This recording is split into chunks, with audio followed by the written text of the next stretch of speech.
It all started with Project Midway. In 1999, four Microsoft engineers decided to turn DirectX technology into a game console. So in 2001, the original Xbox appeared. This was the first time when PC parts were literally inserted into the console. Intel Pentium 3 processor and 8 gigabytes hard drive. Thanks to this, players no longer had to buy memory cards for saving.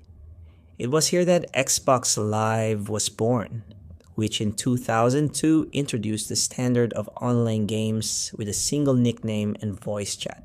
Interestingly, the first gamepad, called the Duke, was so huge that a smaller version had to be released for the Japanese market. By the way, at the presentation of this console, Bill Gates was assisted by Dwayne "Rock" Johnson himself. In 2005, the legendary Xbox 360 arrived, beating the PlayStation 3 to market by an entire year and setting the gold standard for the 7th generation.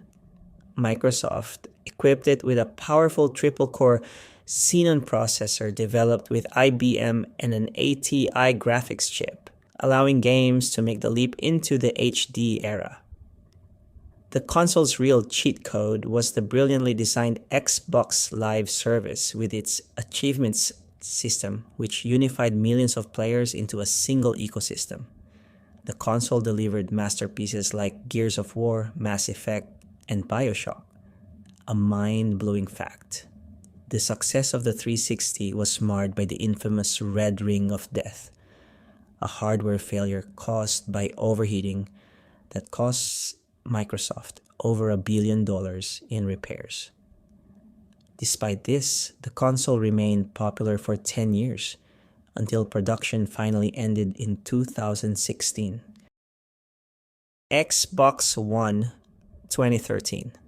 The launch of the Xbox One in 2013 was initially a disaster due to Microsoft positioning it as an all-in-one entertainment hub rather than a dedicated gaming machine. Inside was an x86 architecture similar to the PS4, but the console was less powerful and more expensive because it was bundled with the Kinect 2.0 sensor. Over time, the main advantage of Xbox One became its services rather than its hardware.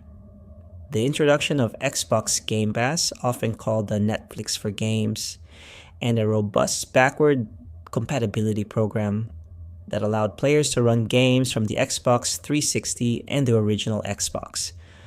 The situation was saved by strong exclusives like Forza Horizon and the release of upgraded hardware, the compact One S and the monstrous One X, the first console capable of native 4K gaming. Few remember that the Xbox One originally required an always-on internet connection and banned used game sharing, but Microsoft reversed these policies following intense fan backlash. Xbox Series X, Series S, 2020. The modern era began in 2020 with the simultaneous release of two consoles. The primary killer feature of both machines is the Xbox Velocity architecture powered by an ultra-fast NVMe SSD that virtually eliminated loading screens. The flagship Series X became the most powerful console in history with 12 teraflops of performance, supporting ray tracing and resolutions up to 8K, while the Series S offered the same next-gen experience with fast loads and quick resume at a 1440